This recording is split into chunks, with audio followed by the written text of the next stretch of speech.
you can do that. Step 2 on the hierarchy is new cellular facilities that would be on village-owned property. We kind of have the regulation as well as the land typically to make that work, as well as if there's, it's would go through some sort of a public process in terms of the leasing agreements, as well as basically any of these new towers I'm about to list where they go would still require site plan approval. So if it doesn't exist now, it would still come before you guys for review, just from a site plan level, as well as a special use. So any new facility, as we propose these, would be a special use. So that's a discussion point we can get into maybe a little bit later if you guys have any views on that. After the village, though, so after co-location, village property, after that is kind of other public and taxing body properties. Kind of the same, similar situation, like I said, the village property. Then the M1 zoning district, but excluding anything that's close within 1,000 feet of residential property. Then after that is the ORI district, which also same exception, anything within 1,000 feet of residential property.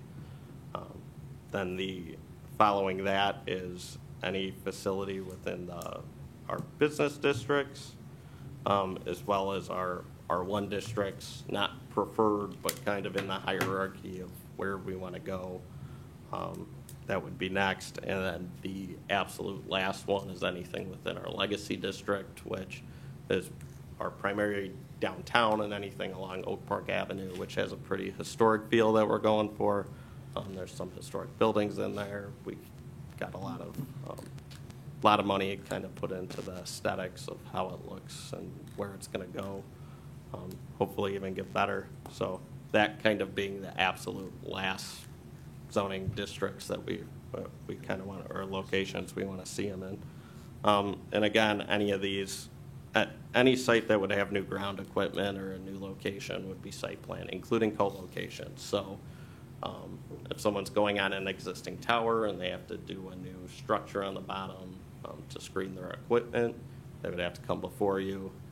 If there's enough space and they can go in an existing one, though, that would be the only time where even site plan approval wouldn't be required.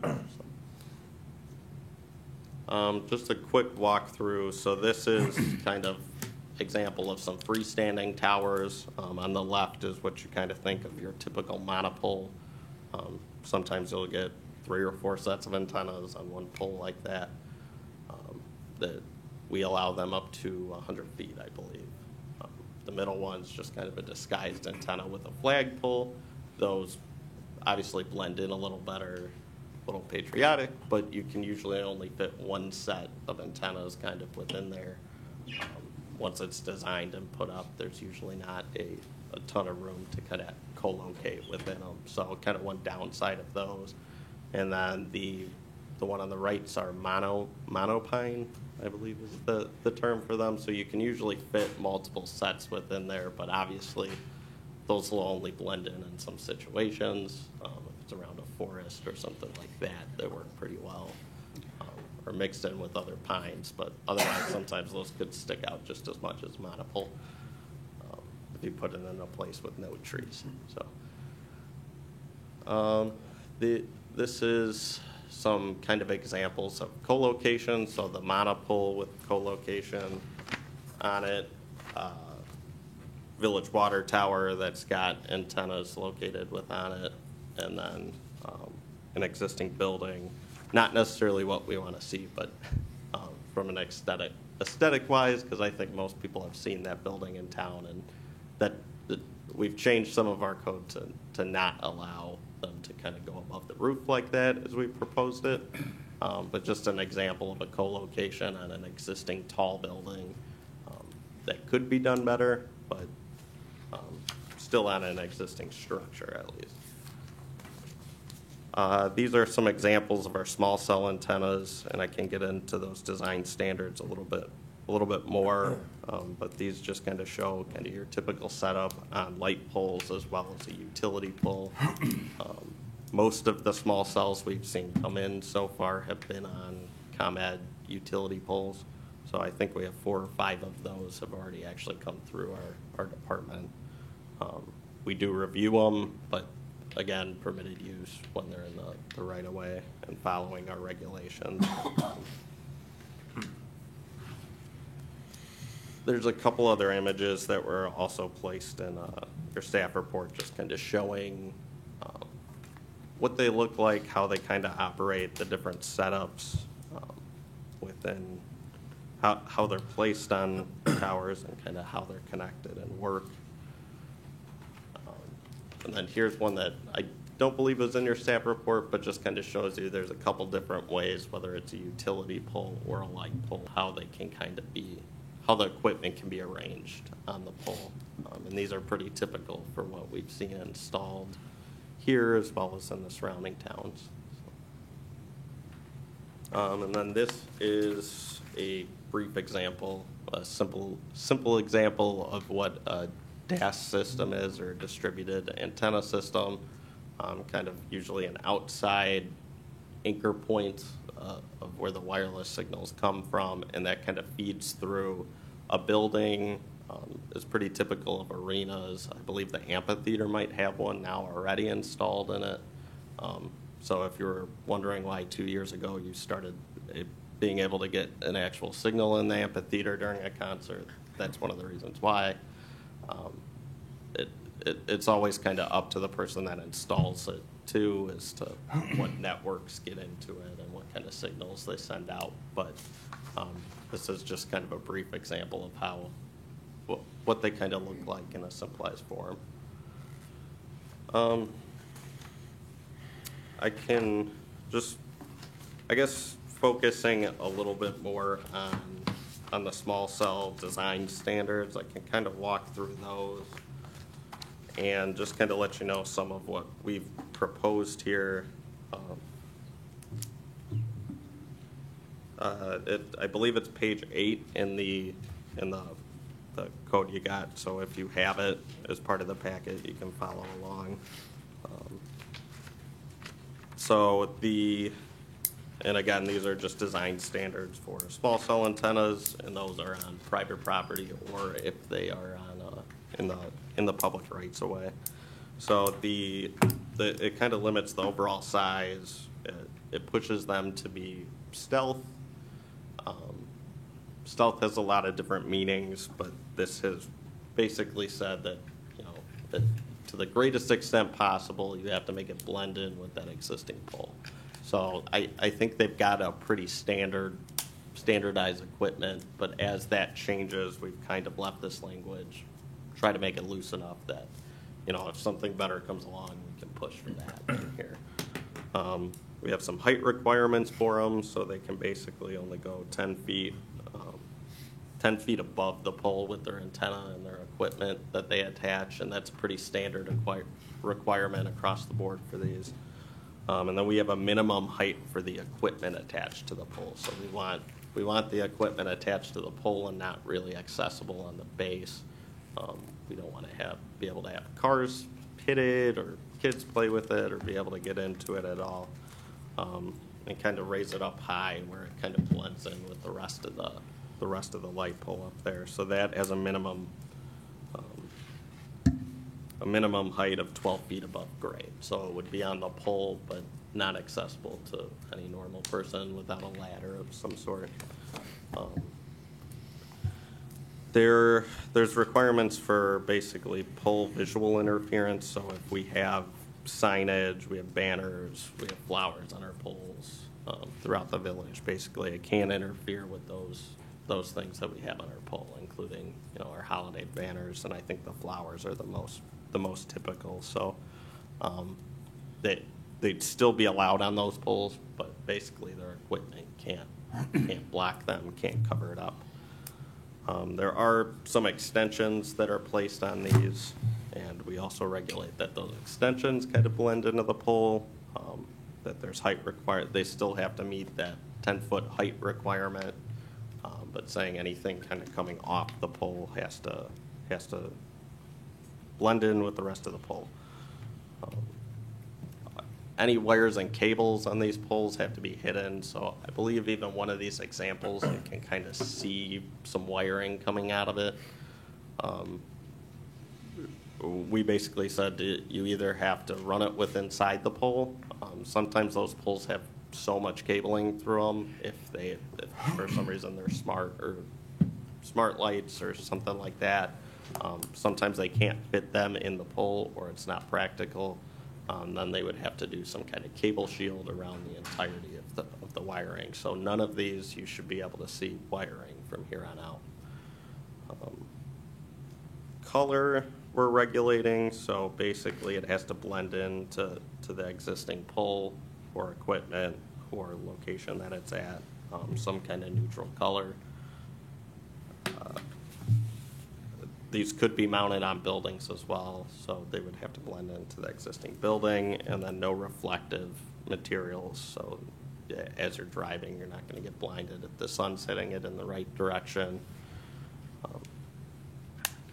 We have covering requirements for antenna panels, guy wires. Basically, if someone's going on an existing pole, it has to be structurally sound, and we do have a requirement in that kind of overarches everything here, as well as in the small cell section for a right-of-way that basically has requirements for these to be structurally sound. They have to submit as built drawings, engineering that proves these are safe.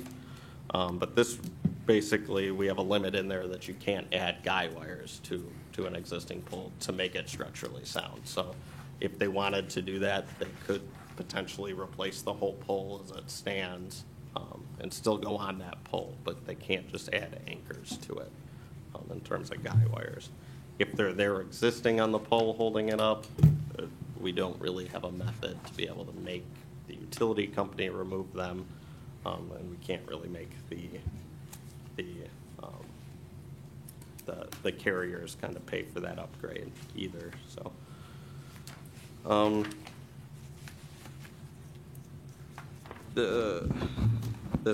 the next one we have is kind of the one that's up for debate right now and may change before the public hearing, and that is our original intent was to keep these off of kind of our decorative lantern light poles that we have in the downtown and down Oak Park Avenue, as well as some decorative poles, I believe, on like 80th Avenue that we have. So we really want to keep them off of those.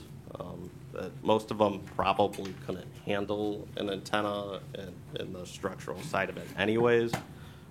But if someone could make that work, we still really don't want it because it's just the aesthetics of them. With that being said, we have our attorneys looking at this section. Is it legal? What's the strongest language we can have in there in terms of prohibiting them? That's really kind of the last case. We have a little, in our discussion points, we kind of have that as maybe a discussion item for you guys too, is would you rather see these on private property or on a gas station canopy or something like that before you saw them on our decorative light poles? We proposed it as, yes, that's kind of the last situation, but we have that as kind of a discussion point for you guys. Undergrounding is kind of a long section, so if there is any equipment that someone couldn't attach to the pole, there are situations where you'd have equipment. We basically require it to be undergrounded with all their equipment unless it's determined that it can't happen. Whether there's something underground right there's not enough room, as well as the state law kind of says that we can't require some of this equipment to be undergrounded if we don't require other utilities to do it as well. So this is basically saying at all means you got to try and underground it, but if you can't, basically they'd have to go through and make sure it's basically not obtrusive, it's not blocking a required sidewalk, it's not blocking ADA sidewalk requirements that we as a village or IDOT have to follow, and then it's basically screened to the greatest extent possible to blend in with the surroundings. So there is a chance that there would be equipment on the ground, but in this case, we'd push for either it to be buried, and then if they can't follow those requirements. And then we have specific screening requirements as well. So basically that in the case that we might have something on the ground, that there would be landscaping, fencing, painting of the cabinet for the box, that basically they could follow. That this would be required kind of for, is to the greatest extent possible, we can push on ones within our right-of-way. And then as a requirement also for anything that would have a site plan approval, special use approval, or variation request that came before you guys. So if someone does a small cell on private property, it would be a special use. It would have site plan approval, and it would come before you. Unfortunately, we can't do that with ones in our right-of-way because of the state law, but this at least sets some of those screening requirements up ahead of time. So you guys wouldn't be able to review them, but for any other ones not in our right-of-way, you guys would have that chance to review them. We're going to be making sure they look as good as possible and kind of fit our mold. So then we have burial or removal of utility poles. So basically saying if we're burying poles that they have an antenna on, that we can give them 90 days notice. The pole gets removed. 90 days notice to kind of remove their equipment off a utility pole. And this kind of mirrors what's been allowed by the state law. And this would basically, they have to remove them, otherwise it gets removed. This kind of, especially within our downtown, kind of matters as we're burying poles now. It also prevents someone from going on a pole that has a plan or has a current plan in place or is being studied to be buried. So basically not letting someone go on a pole that 3 months later we're going to tell them to take it off. The facilities, small cell facilities can't be illuminated, can't have signage, kind of the basic things that we require of any poles as well, or any cell phone towers. Can't be illuminated, can't have signage. Besides that, I don't know if there's anything else I can think of that stuck out. We did add a number of definitions as well that happened in 2017. Most of those have stayed the same. The main one that changed was the definition of utility pole, which mirrors the state law definition as well as the one that's in our village code. So just keeping that consistent. The previous utility pole didn't really include light poles, but now that is part of the definition. It's a light pole or even a stoplight pole can be a utility pole. So that's kind of included in there. And now we just kind of have one consistent definition of that. So I think that's it for our staff report for now. I'm sure you guys have some questions, and then we kind of have some considerations for you guys. One of those, I guess I can go over kind of the questions we thought you guys may want to discuss, and that we're maybe looking for a little bit of feedback on. The main one being that kind of historically our code now, as well as in the past, has required that any new tower is a special use. So any new cell phone tower has to go through a special use process. It goes before you guys, opens up debate to the public. So, and it's kind of allowed their input on it. Kind of understanding that Telecommunications Act, that we can't regulate environmental health effects. Basically, our only goal here would be aesthetics. To one, prove that they've tried, they've found that, yes, we're doing the least kind of obtrusive cell phone tower that we were doing, and that also anything aesthetically that they're doing that to the greatest extent possible.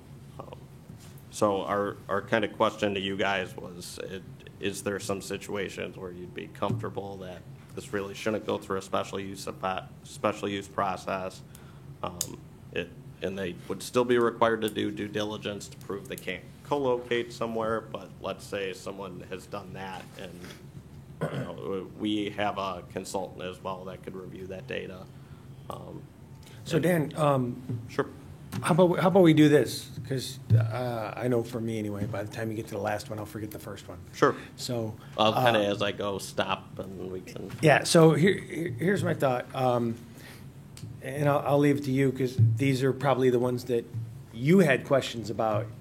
This is what you need answers to. If we also have questions, we'll deal with those, right? Yep.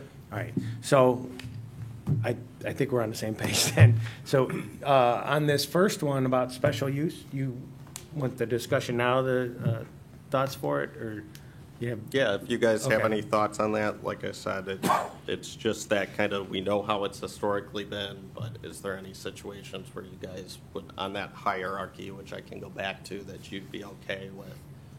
Well, so And there would still be site plan approval for it, so it could, but Right. The beauty is that the public is not going to be as aware from the public. because it doesn't require a public hearing. And it expedites the approval process of Yep. it by not going to the board, so.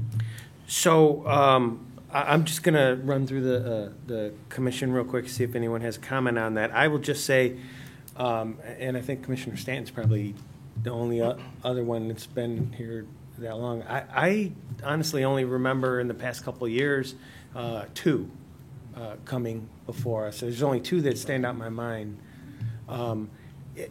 Is the frequency, I mean, is from what you can see historically, is that kind of a common frequency? Is the industry, are you getting a sense that because of the new act and the technology that we're anticipating a lot more in the future?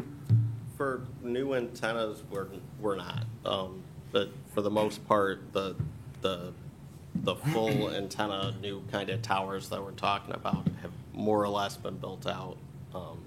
It's probably unlikely we'll see many new ones. There still may be a few, but the majority of it's going towards small cell. So Yeah, having worked in that industry, I know the as well as satellite phones are going to be kind of the Yeah. 6G step. The so. technology is actually going in the other direction now, where they're getting far greater coverage and efficiency out of the existing network. And they've, especially in our area, they've kind of built out. They've got the coverage, and now they just are expanding the technology to strengthen the coverage and all that. But so that's good. That's actually where I was thinking. So. But that doesn't mean it couldn't happen, so you're right, we need to give it some thought. So I think we'll just run down this end here. The question that you have for us is, number one, do we agree with this hierarchy, which is, it's very similar to what we had, right? And then the second question is, and logically, it would have to be from the top down, right? Correct. So, starting with the first one, would the commission be comfortable saying that, for instance, that's just a location that is allowed by right, period? Yeah, and co-locations happen historically, but then, yeah, kind of following that one, where are you okay with? Where are you kind of okay Where do we draw the with line, that? Yeah. right, as we go Or down? not at all, and you want Okay. it stays there between co-location and new tenant. You want to start at that end down there?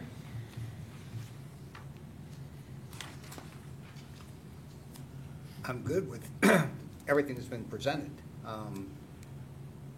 I guess the question I have, though, is that existing locations right now, and the one example that you had to show the building with the 4 on each corner, how long are those for? The permit, is it like a number of years? Do they have to renegotiate? Do they, nothing? They have to renegotiate on private property. In terms of our approvals, I believe that one even has a variation attached to it. So it basically runs with the land. It's approved. So we really can't require them to take those down after they're kind of up.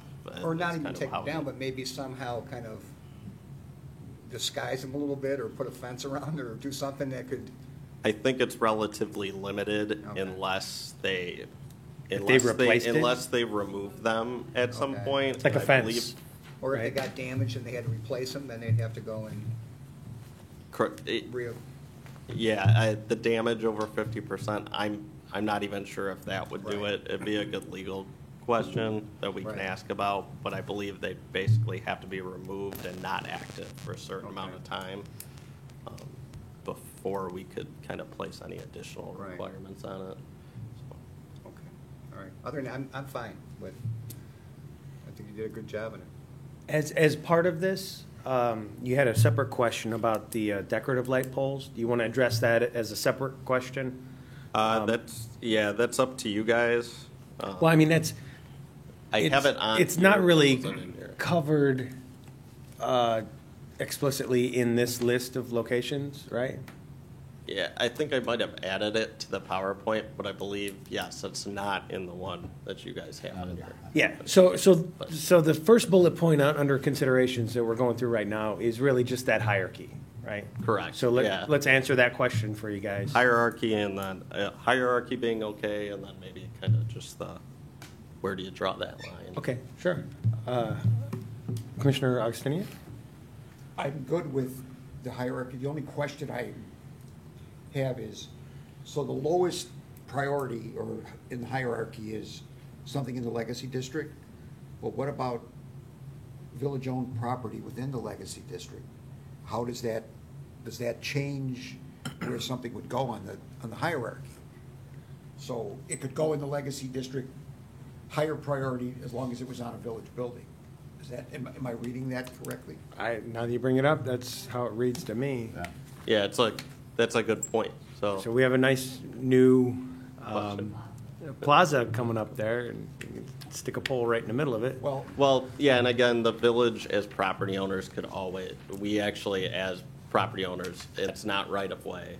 Right. Could always say no. So in a situation where that comes up where. Because I'm envisioning the people in the building where like Primal Cut and Holsteins are couldn't put it, but they could put it on the firehouse, which is right behind it.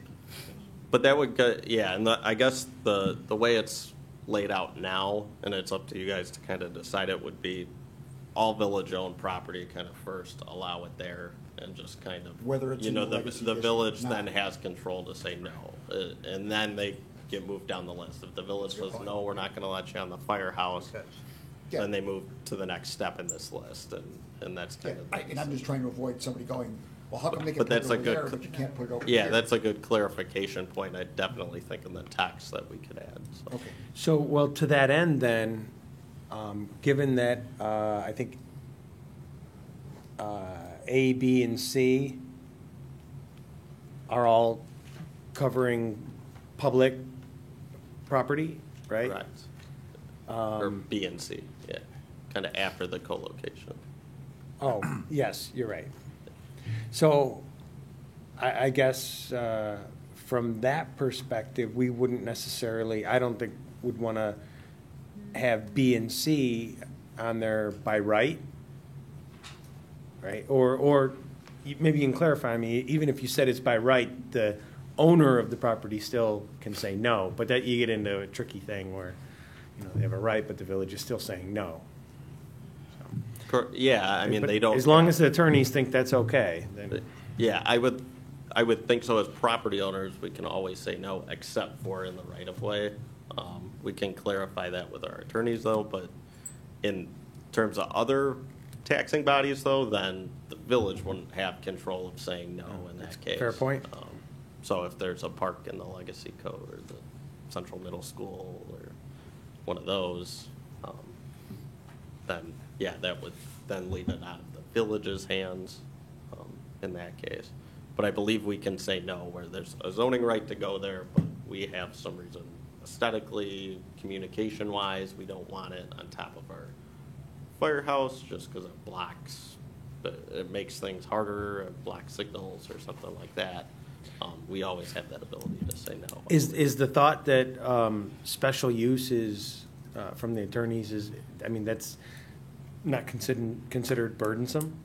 to do that? For cell phone towers, I mean, to some degree it is, but we just can't prohibit them. So Right. you can allow this special use everywhere, but you can't prohibit them. So Okay. the burdensome part is kind of the question of where does the village want that to be for cell phone towers? It is an extra step in it. They always have to do their due diligence, and they do their kind of coverage maps and everything that they present anyways, so. I think with special use, there's full ability that you can place conditions that are Mhm. reasonable, that, you never know, a site can be unique and Right. just warrant something that it gives you guys that extra ability to say, hey, we want this. So there's always that nice component of special. Yep. Down here, any, Commissioner, just anything? I'm in agreement with the hierarchy, and I would rather see them on private property before the decorative poles. For the small zone? Yeah. Okay.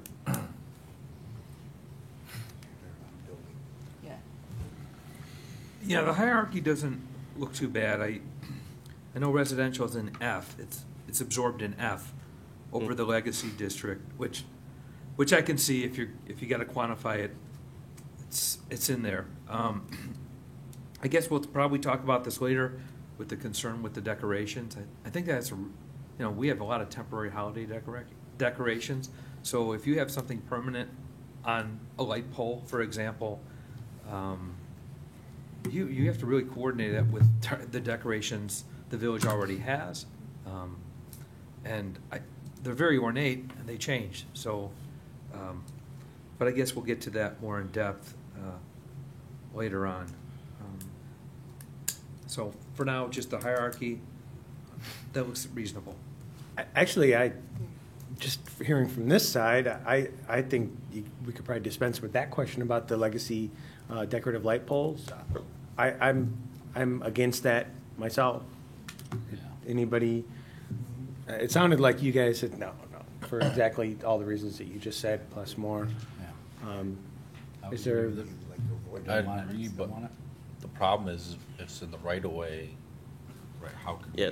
Yeah, so we're gonna can't change deny the it. language, because I don't think, it's a question I posed to our attorney today, so we don't. Well, so here's what I was saying. I We guess can't this- prohibit it, but we want it to be clear that that is the absolute, they have to prove that they've tried everything else, Yeah, and that's so- where they have to go. Yeah. So we'll put that caveat in there, assuming there's a legal way to do it without, violating somebody's rights there. I agree. Last resort, absolute, and the burden should be high that they haven't just said, we thought about it and we'd rather do it there. I mean, it's Because, yeah, pretty- and most commercial, there's a lot of commercial properties around those decorative poles. There's a lot of other private parking lot light poles and things like that they could tie into and beyond, where I think those are better than our decorative ones on the right of way. So Okay. that would require them to prove there's none of those options exist. So continuing down here, Commissioner Vick, on the No, question of hierarchy looks good to me, yeah, and in concerns with the legacy district stuff, we do, I think, have to look at that because we are building that up to have more people there, which means it's gonna be more of a draw. And with some of these new developments, such as the boulevard and anything else that's gonna come along, most likely they might look into getting into that, getting into that kind of stuff. So we definitely need to have good rules on how that stuff looks when they have it on top of those buildings. But it is something that we do need to, just can't say, oh, we don't want it in the legacy district. We just have to be pretty strong on how it looks, I think, because it is about aesthetics down there. And that's a good, to kind of bring up the sentence in your staff report that stops under that considerations, I think was supposed to talk about being on existing buildings. And the way our code is written, basically, it allows them by right on any typical cell phone or antenna to be on the back and the sides of buildings, but they can't be on the front facade of a building. So that was kind of that question of, do you agree with that? Well, one problem with that it says in here, unless I misread it, it says opposite the main, does it say opposite the main entrance? Because you look at, what's the steak place there? In Oak Park? Primal Cut? Primal Cut. The entrance is on the back side, so the front side is Oak Park Avenue. Yeah, so I think You the way the know, code, maybe and that's that's where on they there. would end Yeah, up. so the way the code is, because we kind of had this debate, was it says front of the building. Okay. It's kind of open to interpretation, but it's hard to figure out what the front is in a lot of situations. yeah. Well, that's a particular unique location that, Yeah. And Joe's the same every, way. every, It's on the side. every yeah. side is an entrance for Primal Cut, really. Yeah. And then the fourth side is another building, so, Yeah, I mean, So, but the goal being the front facade of the building, whatever Yeah. but even if you call out right away, that doesn't always work, like in, that building I had a picture of here, I mean, if you do it towards the main right of way, that it's addressed off of or something, that's Harlem. Well, Harlem's the side of the building again. Yeah. But those requirements, so the requirements we have in here would require those to be brought down to the so we are stopping them at the parapet height now. So you can't go above the parapet height. And then they have to be painted to match the building. So this is similar to what we had in Hoffman Estates when I worked there, and they were on a lot of kind of taller buildings. We had a hospital and some tall buildings there where, honestly, these stick out like a sore thumb when you're driving down the street, but once you paint them and you drop them below the building and you paint them the same color as the building, you guys are going to be the only ones that know they're there, or we might. when you've because seen we those issue enough different- years, they Yeah. kind of, They- you forget seeing them. Yeah. First time you see them, they are kind of stark. Yeah. Can we, want to finish up this bullet? Any comments there? No comments. I just want, I just echo my fellow commissioners, comments and concerns. So on the hierarchy, We changed the bullet point F, I remember, so- how it has, it Can you- combines. Dan, can you switch to the hierarchy again? F? Yeah, it combines the business and residential. Is there any way you can make that a different? Like have business higher, residential lower? Yeah, we could add one more in there that says all business districts and then all residential, so we could. That's good to split them out. And are you proposing that business above residential? Right. Seems fair. Any I concur with Commissioner. thoughts against that, or? Engel. Yes, All right. yeah, I would agree with that. It's a good add. And those were, we typically didn't even have that in the hierarchy. The hierarchy just kind of stopped in our current code now. So it got to the M1 and then just had nothing. But we couldn't prohibit them, so it was just kind of this, well, I guess they can go get a special use, but we wanted to just kind of break it down, make sure it's kind of all-inclusive of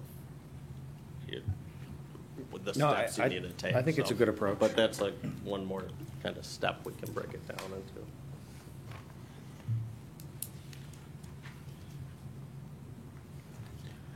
All right, so do you get enough feedback on that one? Yep. Move on to the next consideration that you had there.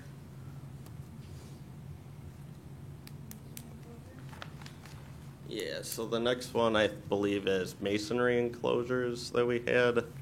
Do you want, or you guys, keep them masonry on the ground, which is what our current code is?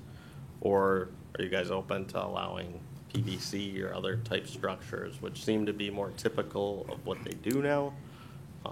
I think on the other last hand, one- so it's the kind of last a one we saw- quality versus- I think the last one we saw was PVC fence. Yeah, it was Vinyl. the common one. They originally came to me with platform. That's the new way they're doing these is as a platform. And then we made them put it into a structure, but then they screened the structure also for security. Right. Some fencing. So, but they still did that little masonry structure, so.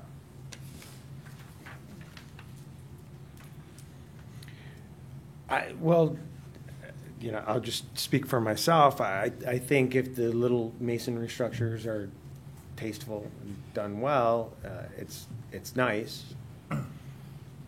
As long as it's not overly burdensome. I mean, I think it. And someone could still get a variance based on site conditions. Right. I mean, it is, again, as long as it doesn't look like a shack, It's a more attractive structure, and it's also not an attractive nuisance, you know, to invite in, you know, vandals, you know, to brick structure. So, as long as it's not, you know, according to the new statute, considered overly burdensome or something, I'd be in favor. Yeah, so of they sticking with that. it wouldn't be covered by that at all, because Okay. the new state law is small cells in the right of way, so they're not gonna have anything like that, so this would be more on your standard tower, kinda like we saw Yeah. with that one in the ComEd easement. And there is with pretty much any home that's been built from 1970, we have masonry requirements, so Mhm. it kinda can blend into the surrounding Yep. masonry that we usually require on the first floor of most homes, so. Any thoughts? We'll start down this end over here. Any- Yeah, I'd Yeah. keep the masonry. Right, same. All right. with that, yeah. Masonry. All right. Prefer to stay with the masonry at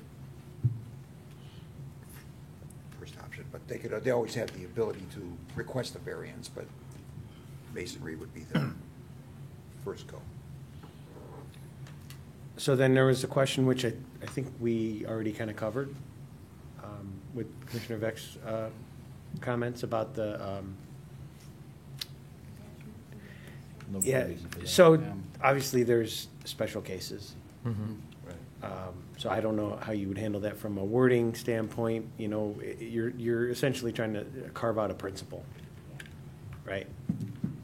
I think that we prefer it to say the rear and the side of the building, and then we help determine what those sides are. And ultimately, if for some reason they think we're wrong, and we really shouldn't be, with any variation interpretation, there's always an option, a way for them to get relief. I believe it's coming before you guys or the zoning board, one of them that basically, you know, they can formally challenge our interpretation or something of it. But I think it'll be pretty clear in most situations what we need, so, All right. on that wording. And I think we answered the last one too as well, didn't we? No? Decorative pole? Decorative Yes, poles? we do. Yeah. We're just gonna get a legal interpretation, and we can outright prohibit it, otherwise we'll keep it at the very last. Sounds fair. All right, I had a couple other questions here, but I wanted to see, we've covered the ones that staff needed some feedback on.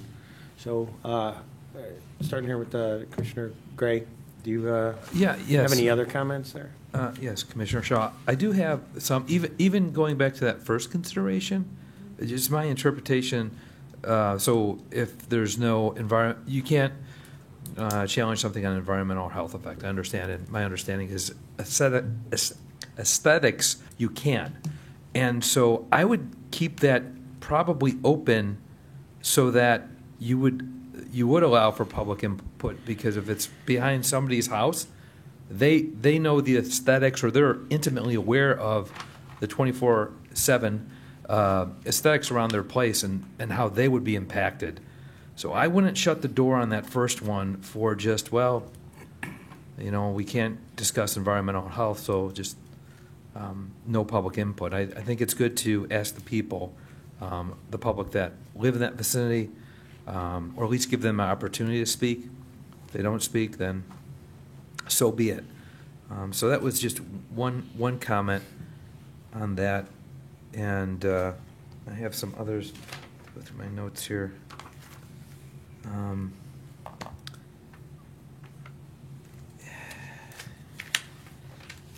In the meantime, if somebody wants to speak, I just got to collect my All other right, notes. yeah, we'll come back to you. None at this time. All right. I have nothing at this time. Nope, good. Far end? I would say the existing locations, in the interest of streamlining the process, I feel like that would be okay, just not to have a special use permit, but all the other ones. Yeah, those are site plan. Right, that's how we have it set up, is Okay. any, Towers. So existing, and then the village, if it's on village property, where else, then it has to be a special use. Yep. Perfect. There are no comments from me. I just wanted to get a clarification here. So let's say one of the schools decided they were going to do this, like, let's say Central Middle School, they were gonna put the small cell stuff on their parking lot lights and lights around there. That would not come before us, or that would? That would, so. It would come before us, Yes. okay. Basically, any small cells that are not covered by that act are special uses. Okay. So if it's on private property or public Okay. property that's not a right-of-way. I see, okay. Not Just- covered by that act would be a Okay. special use in that case. Doug, question? So, you still need a couple minutes? This is what happens when you. No, I can go ahead. I got. Go ahead, Ken. Yeah, I'm good. You just tell me when you're ready. Sure. I was going to ask you about the half sentence, but you covered it. The shot clock that you're talking about there. Is there any other area that you're aware of where we have that kind of mechanism?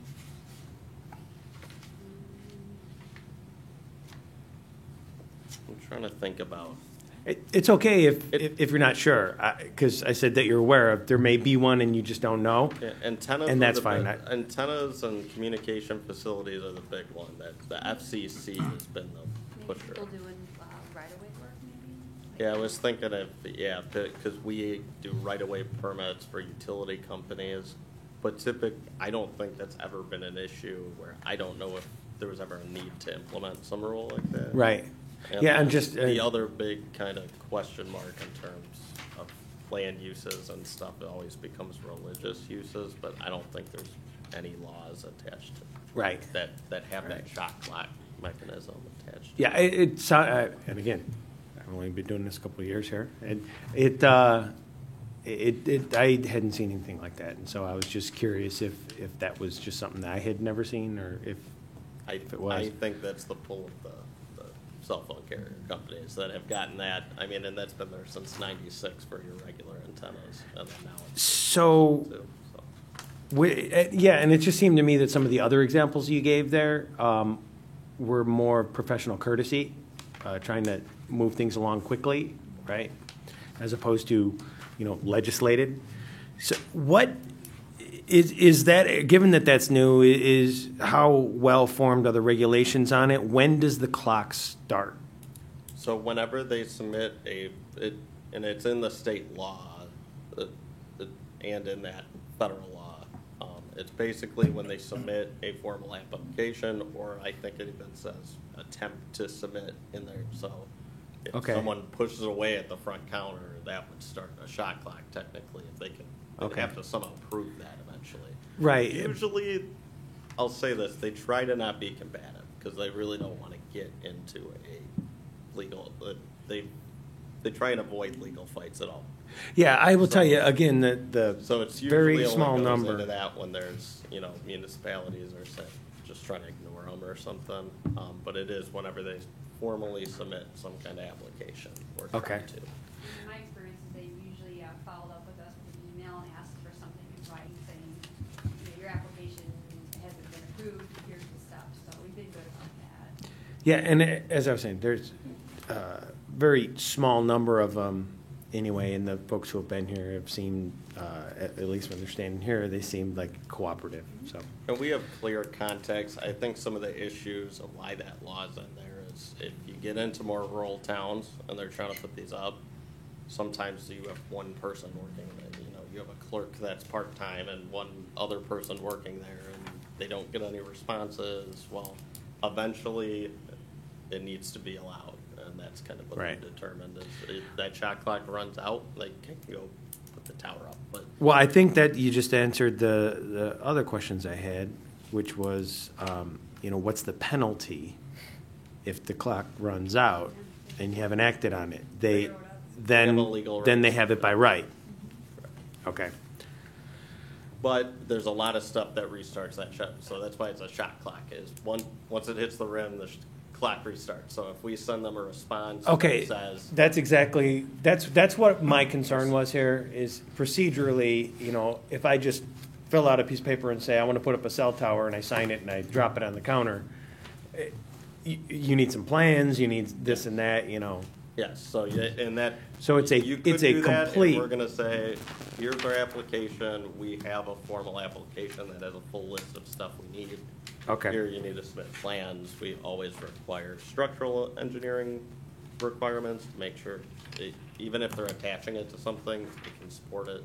So All right. we have that full list, you need to submit it, then that clock starts all over again. All right, so if I'm kind of hearing you guys have given this a lot of thought.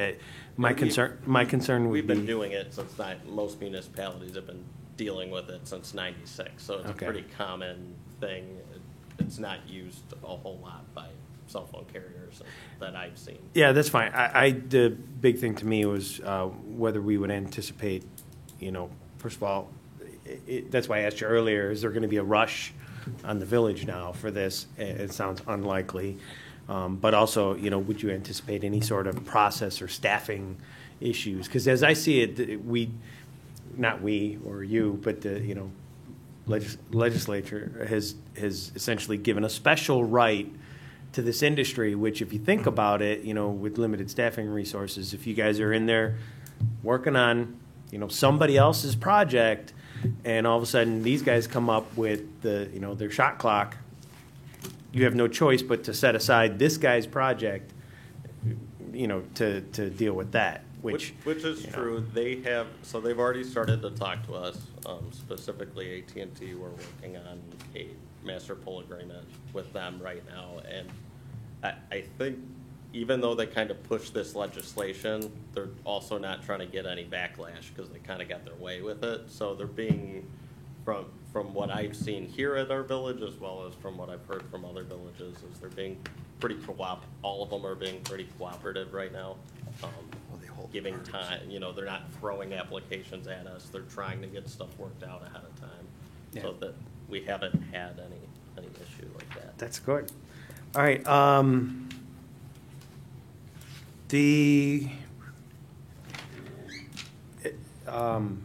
When Commissioner Beck was talking about the downtown legacy district and, hopefully the development plans and everything we have coming up here, increasing the volume of people, and even when in our current state, when we have the downtown events and all that, it's hopefully only going to increase our problem.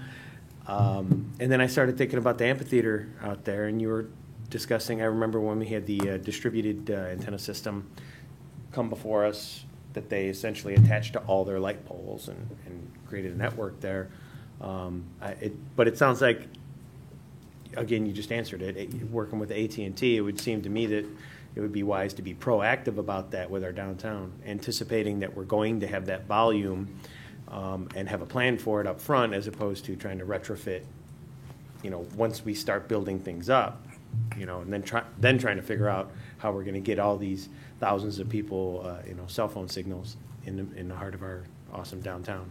And it'd be nice if they came up with a village plan of here's all the poles we want to do ahead of time. They're still not really to that level. Yep. They are kind of picking. They know the areas they have to hit to start filling in these gaps, and they do kind of seem to have some.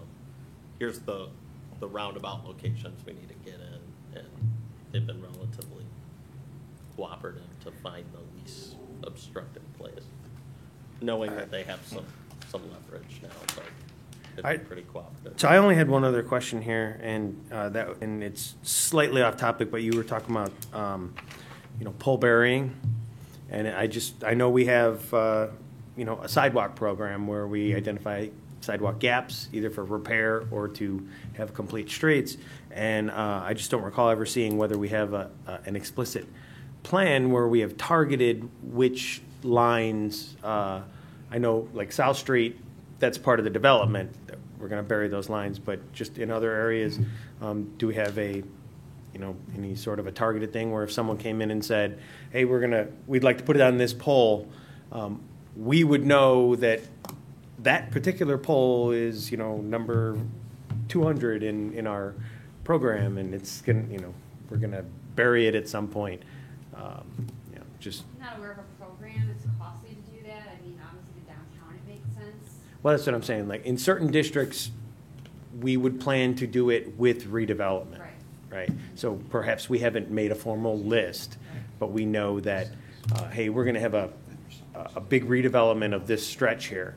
When that happens, Or rebuilding of roads is a big one. So when you have to fully reconstruct roads, that's a good time to put them below ground because you're tearing everything up. You still have to pay ComEd to get their equipment under there and stuff, but you've eliminated a huge cost and a huge problem of replacing stuff because you're doing it anyways.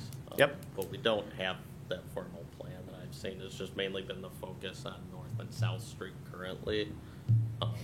But it kind of, if we have a road plan, that would it'd fall probably in line with that, but I don't think there's any active plans fair point.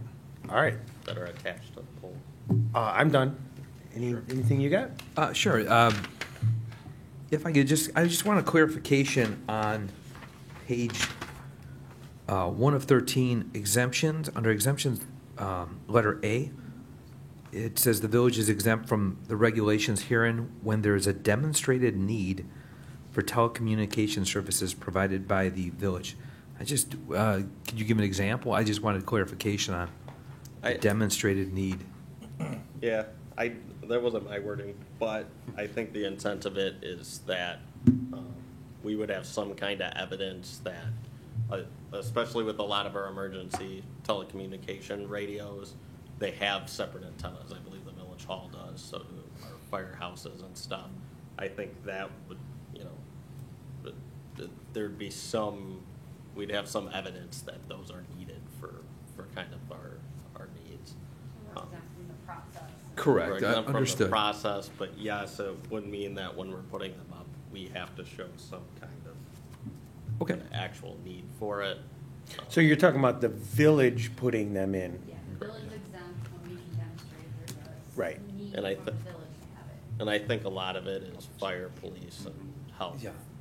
Health and public safety reasons. I know the one town I was working in, we're building a new village hall, and a component of that was a new tower for police Oh, yeah. and all their new equipment, and we were exempt from that because there was a need for that. And I think there's one on the roof here that kind of sticks out pretty well. But yeah, it's needed for the radios and stuff.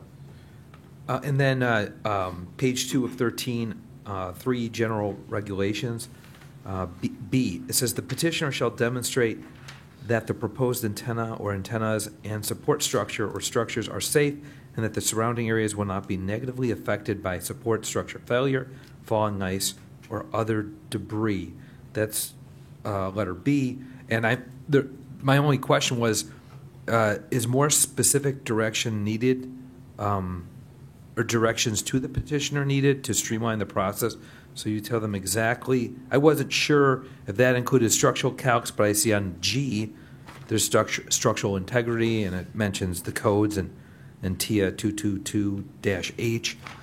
But I guess what I was to avoid going back and forth, it's more specific on exactly how one demonstrates that the structure is safe from some of the negative impacts that it lists. Yeah, I think that one's supposed to maybe be a catch-all for any other things that aren't structural related, even though it has that part in there. Sure. I don't know if that's just supposed to be a catch-all for So anything that we could deem unsafe. To understand your question, is it the burden is somebody has to prove that it's safe, Well, yeah, it says shall demonstrate. as opposed to proving that it's not unsafe? Or I just Well, maybe are you looking for, which I've seen in the past, where a structural engineer will provide a letter, like a release saying, the structure was built for our design, and their design was, approved by, building code, all that, so, they could just sign it, stamp it, and then there it is, it's safe. And that's what I originally wrote was, calculations stamped by a licensed structural engineer in the state of Illinois. Mhm. But G is structural integrity, so to me it was, but I think And that was added, so G, because I remember when I was getting hired here, I was watching the meetings and I think you brought up Yes. G and wanting to add that in there to Yeah. get extra, the kind of teeth in this. So I think that was just added on top of B. B used to Right. be what carried it, and now G kind of dives into the structural part way more specifically, but we still kind of left B in there, I think, just to be A you know, I catch-all. guess for the Okay, falling ice, just generally. Fair enough. It's Right. safe. I think that sometimes it's good to have kind of stuff a little looser, because if we see something that just for some reason is really unsafe, but meets all the other requirements, we can point to that and go, hey, show us it's safe. But yeah, I think G covers your structural part of it. Okay, it's good that I see you did the research 2 years back. That's good, Dan. And then last is just a comment that I see also on page 4 or 5. This is for a different animal, but in terms of going to the village building codes and any requirements, I think it's good that you guys have the standards in the language. I think that helps the village's standpoint. So I think that's good. That's it. All right. Any further questions as a result of the discussion? Any other open points that you don't I think I'm gonna think take we got the answered? feedback that we're gonna keep special use for new structures. It sounds like, and only one person really vocalized that. Yeah, I think it was also expressed down here, but just fair point that you went explicit comments on it. That's my position on it, and I felt that was a consensus of the commission. I would agree with that. It's relatively rare too, so it is what one other thing we did clarify in here, which for like the last one that came before you guys, where there was a pole completely technically it was a new pole, but it was completely concealed within the structure, the existing structure, the ComEd tower. That I believe we changed the language, or the intent was to change the language to, and I'll double check, to make that permitted. That would be, even though they added a pole that's completely covered and surrounded, it would be permitted in that case. So It was the site plan approval. it was, but yes, not the special. still site Right. plan, but not special use. So it would be considered a co-location on the existing structure. So, yeah, I agree with the special use is gonna be pretty rare anyways for a new one, and that gives everyone fair notice. All right, sounds good. If there's nothing further on that, we'll move along with our agenda here, which is good of the order. Anything interesting and new going on? Nothing that you guys aren't already apprised of as far as developments, but again, just echoing Paula's comments, it's been a pleasure working with you, Ken. I wish you all the best, and I hope you definitely stay in communication and be a part of the community in some way or form. I'm sure you will be. Thank you. You might actually see me out there once in a while. Yeah, give us a call. All right, any comments from the commissioners before we receive public comment?